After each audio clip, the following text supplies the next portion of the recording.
I got into Kingston Sunday after last night, I am seeing on social media individuals indicating that the Prime Minister had denied helicopter services to the leader of the opposition.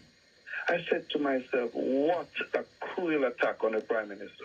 Everything the people as leader of the opposition, seeing the damage in Black River, he and I spoke, had a good conversation.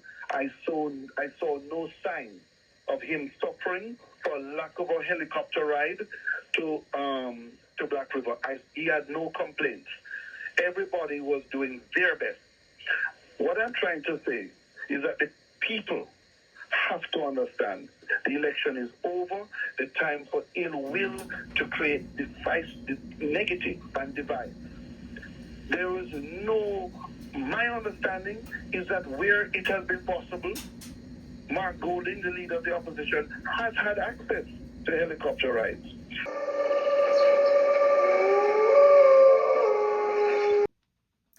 Hello again, I'm Dudley Thompson, and welcome to WDT Media TV. And again, please like, share, and subscribe. There's a big buzz, a big talk on the social media that PNP leader Mark Golding made a request to the Prime Minister for the use of a JDF helicopter so he can tour Westmoreland, and it's all over that such a request was denied. True or false? Facts or fiction? We're about to find out. And right now, James Robertson is putting a different spin on this event. Let's take a look.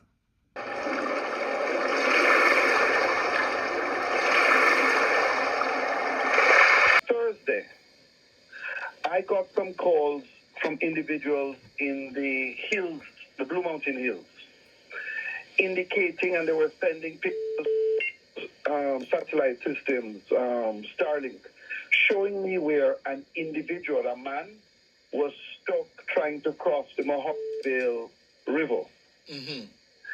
He was injured, sitting in the middle of the river with equipment above him shifting the water. So if anything took place, his life would be lost. He would have made 29. We're at 28.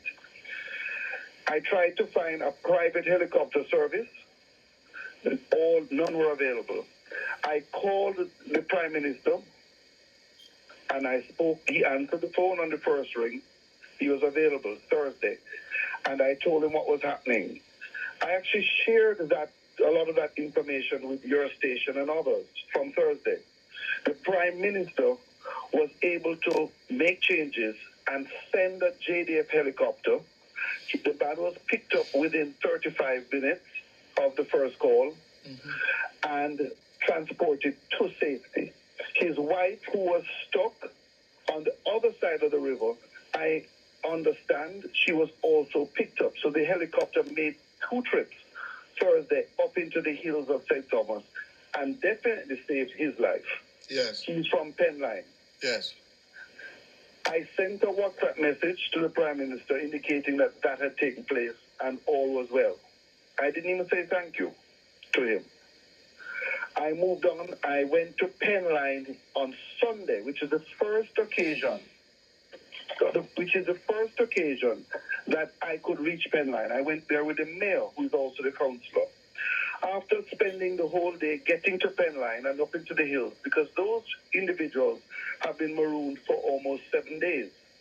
Because although the hurricane hit Tuesday, Wednesday, they have not been able to cross it for days before that because the heavy rains had already made a lot of things impossible. When I got into Kingston Sunday after last night, I am seeing on social media individuals indicating that the Prime Minister had denied helicopter services to the leader of the opposition.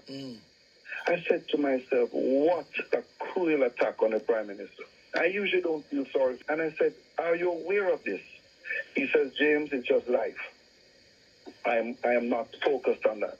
I said, well, I am going to deal with it. I saw Mark Golding Saturday in Black River at approximately 10:30. He was servicing the people as leader of the opposition, seeing the damage in Black River. He and I spoke, had a good conversation. I saw no sign of him suffering for lack of a helicopter ride to Black River. He had no complaints. Everybody was doing their best. What I'm trying to say is that the people have to understand the election is over. The time for ill will to create negative and divide. There is my understanding is that where it has been possible, Mark Golding, the leader of the opposition, has had access to helicopter rides. So for people to be making much of something like that, I find unfortunate. And these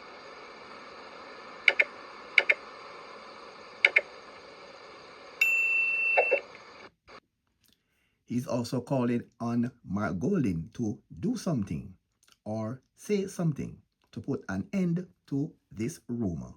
He needs to come out and stop this sort of behavior because it is people supportive of him who come out and speak. Because I have a complaint and I have to defend him. He needs to come out and say this is not the case. The helicopters were made available to me on an occasion or two. When it was not, I used private helicopter services. And when I could not use a helicopter service, I got up in the morning like everybody else and drove and did my best. I can tell you, I saw no negative from him in Black River. He and I spoke, no complaints. He was in good spirits, carrying out his responsibility. He needs to lead and stop this sort of behavior that's taking place within his party. Mark Golding said he made his proposal to the Prime Minister. Now move to some of the things that I wish to propose in this regard.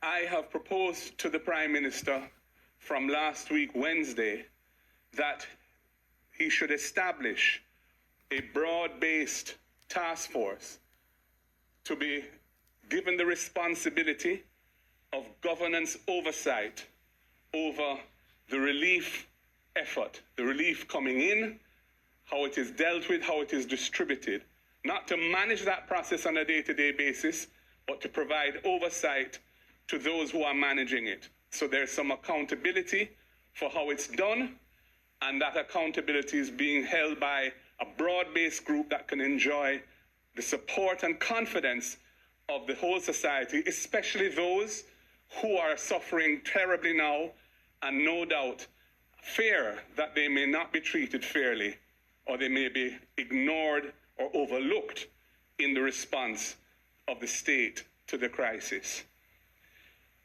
I also think there needs to be a clear command structure for the actual day-to-day management of the response to the relief.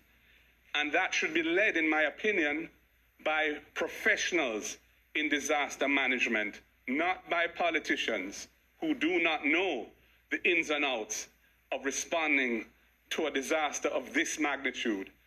And we should not be shy of seeking international support and help from persons who have career expertise and experience in this regard. Thirdly, we're going to need a Marshall Plan, a well-funded, broad-based plan for the rebuilding and reconstruction of large swathes of Jamaica, which have been ravaged by this hurricane.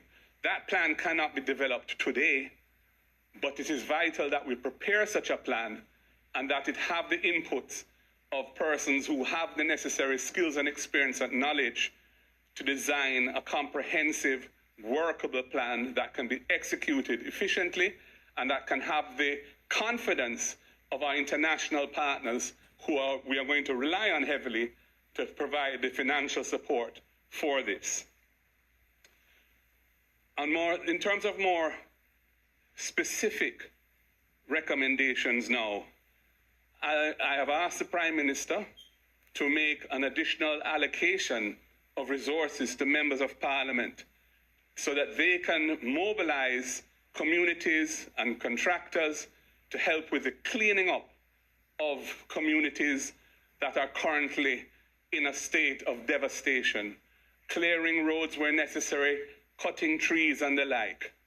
Until that allocation is made, members of parliament are unable to respond to the needs of the people unless they happen to have some personal resources or access to dealing with it outside of the public system, and many do not have that.